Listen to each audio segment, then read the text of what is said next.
Making your way in this world today takes everything you got, am I right? Sometimes you want to go where everybody knows your name. And sometimes you want to go to a place where you know the names of all the beers that they make. And for a lot of us in the 90s and early 2000s, this was that place. The Blue Cat Brew Pub is now the Blue Cat Brewing Company. It went away for a couple of years, but now it's back. That's great news. We're going to show you all that's new in brew here at the Blue Cat Brewing Company on this episode of Brewed.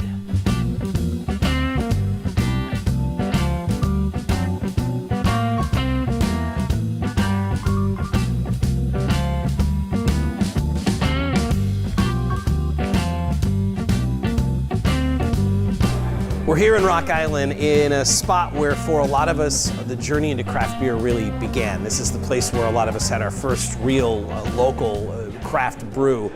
It used to be the Blue Cat Brew Pub, then it was something else, and now, thank goodness, it is the Blue Cat Brewing Company. I'm here with Charlie. Charlie, you wear all the hats here, right? Yes, Brewer, pretty much all of them. Owner, marketing director, dishwasher. Marketing director and dishwasher.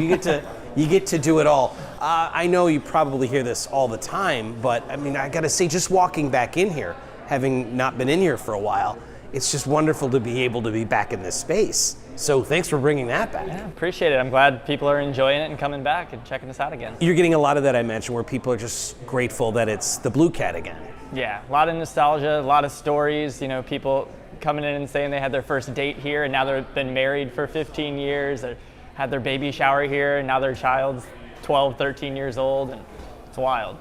So when you are taking over a place that has such a history, that's got to be, I mean, obviously it makes things a little bit easier, but I imagine it presents its own challenges because there's an expectation, even though this place hasn't been the Blue Cat per se, there's an expectation when we walk in. Can you kind of walk me through that? Yeah, it's been a learning curve for me. I'm not originally from the Quad Cities, so only being a part of the Quad City brewing community for 4 to 5 years before I took over the brewery. Every day is kind of a learning situation, and the customers really help me with that. They come in and tell me what they want, what kind of beers they expect, what their favorite beers and food were, and then I'm able to kind of transition and change things around based on what they're telling me they want. So it's great. So there were, I mean, beers that we came to know and love, and I imagine, is that part of like when you get the keys to this place? Do you have the recipes, the original, some of the Blue Cat original recipes? I know you're a talented brewer in your own right, of course, but you have to kind of honor that, don't you? Yeah, I was lucky enough. Dan Cleveland has been, helping me throughout this whole process, so I still meet with him probably at least once a week to have beers. Every time I brew a new one of his old recipes, I sit down with him and kind of get some tricks and tips.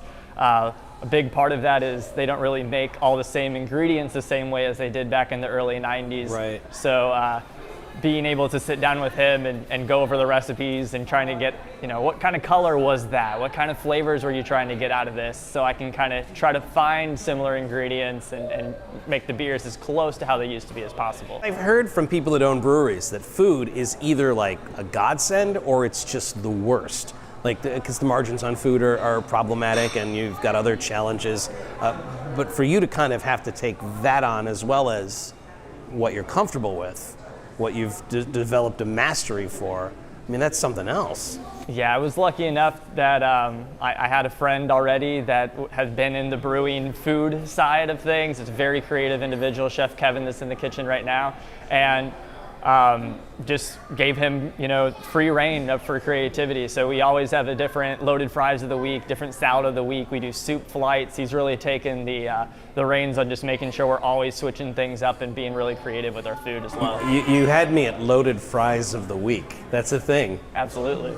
You mentioned the different breweries you worked at. Now, you grew up in the St. Louis area. Right.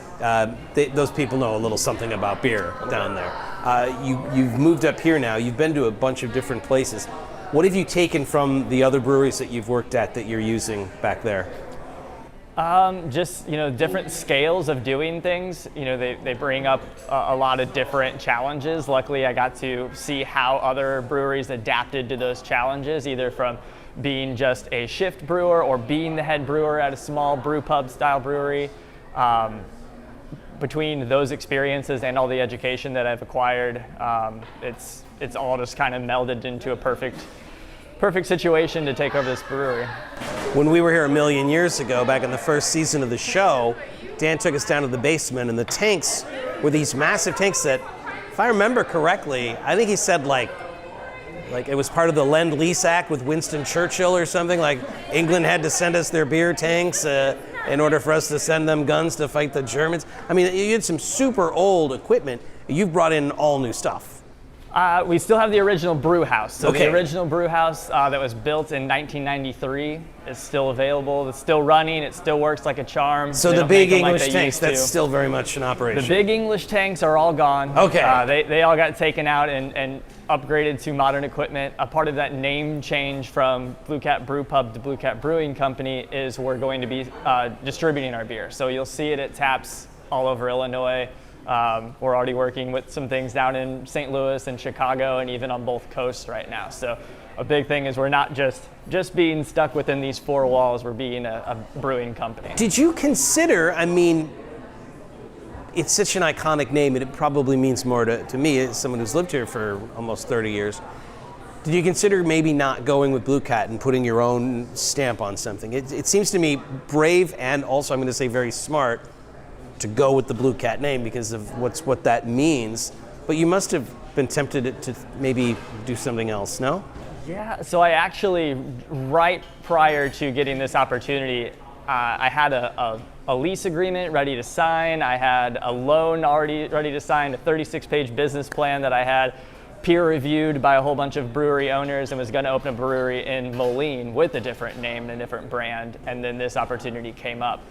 When this opportunity came up, I knew that the only name you could do for a brewery in this space would be Blue Cat. Right. It's the only thing that works. It's what anybody's going to call it Blue Cat anyway, so might as well just do what they want.